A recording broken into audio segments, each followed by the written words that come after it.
This is Post-Transplant Lifelines, empowering patient engagement and long-term graft survival. Kidney disease threatens the lives of more than 37 million people nationwide, and 90% are unaware until they've reached advanced stages. Sadly, kidney disease kills more than 90,000 Americans every year, more than breast cancer and prostate cancer combined. In our nation alone, there are 670,000 people in advanced stages of kidney disease, and 470,000 are currently tethered to a dialysis machine as their only means for survival. The remaining 200,000 who were fortunate enough to receive a kidney transplant must agree to follow a lifelong routine to protect their transplanted organ. This daily pledge to rigorously adhere to on-time and never-to-be-missed daily immunosuppressive therapies is not negotiable.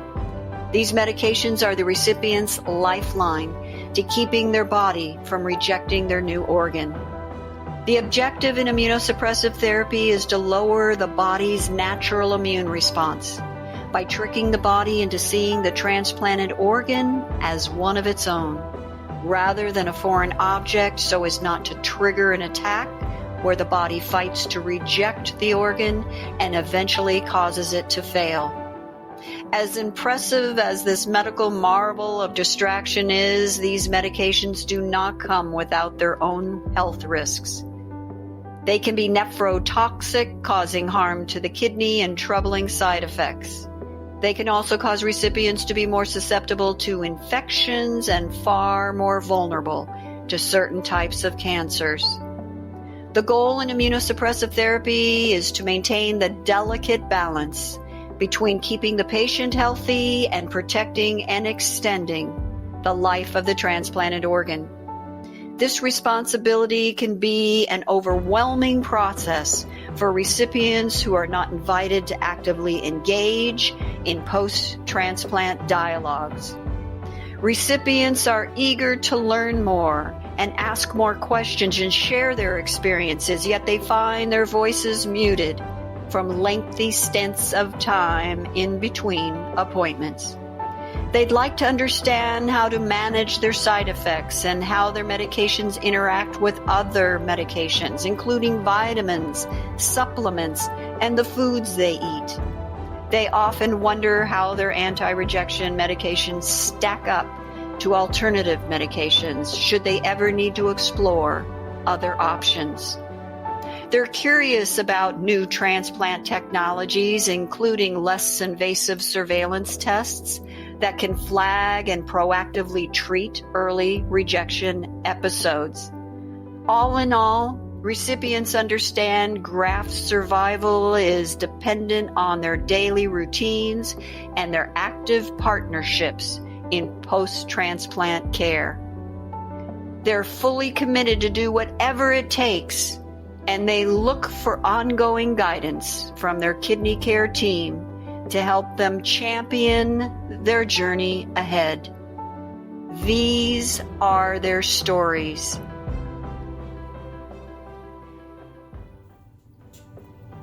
I was diagnosed with chronic kidney disease in 2012. I received my kidney transplant on January 8th of 2016, when my kidney function was below 10%. It was really a time of struggle, both mentally and physically, for me, worried about my future and worried about my family's future.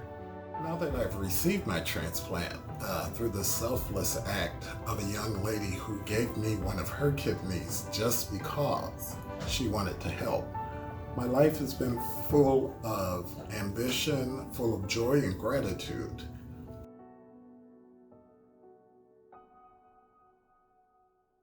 Having received this gift comes with very tremendous amounts of responsibility, which I do not take lightly. One thing is making sure that I am committed to taking my immunosuppressive medications daily, and to do it very seriously and without exception.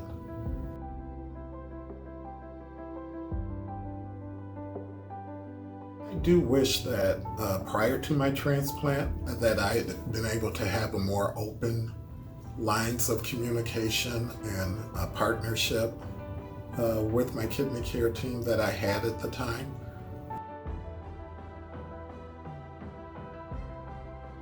You can't do this alone. It's good to have a team. It's good to have a village.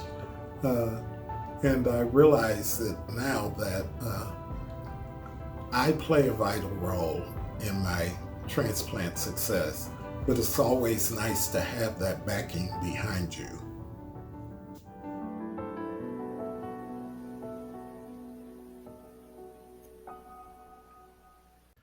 I was first diagnosed with kidney disease when I was about 13 years old.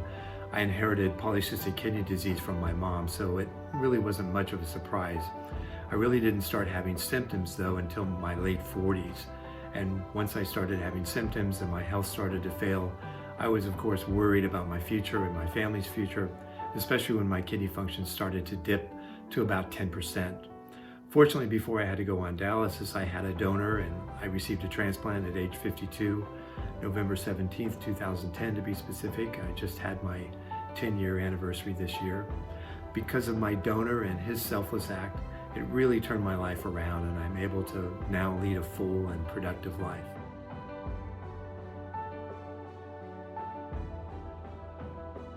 So I'm well aware that kidney donation is a gift, and because of that gift, it comes with a responsibility that I take very seriously.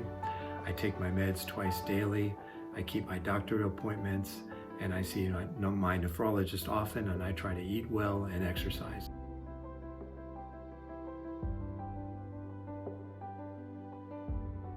There have been some side effects from the transplant. Skin cancers are, for me, probably the biggest side effect. Maintaining a consistent ProGraph level has also been a challenge. So that is something that I have to engage with my nephrologist and the transplant team to either go up or go down on that specific medication. I'm still connected to my transplant team. I see them about once a year in addition to the visits with my nephrologist. My transplant team and nephrologist are part of the same network, so they do share information with each other, and that's good.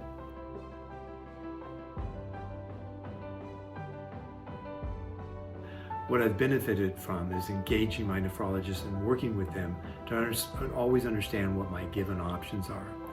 I think it would be beneficial, however, to have some kind of a platform that would help patients like myself better understand what the levels are, perhaps options for other immunosuppressant medications, the pros and cons and side effects of those medications. I know for me that would be very helpful. I do want to say overall, however, how grateful I am, not just for my donor, but for those amazing drugs that have kept me healthy for 10 years and hopefully beyond.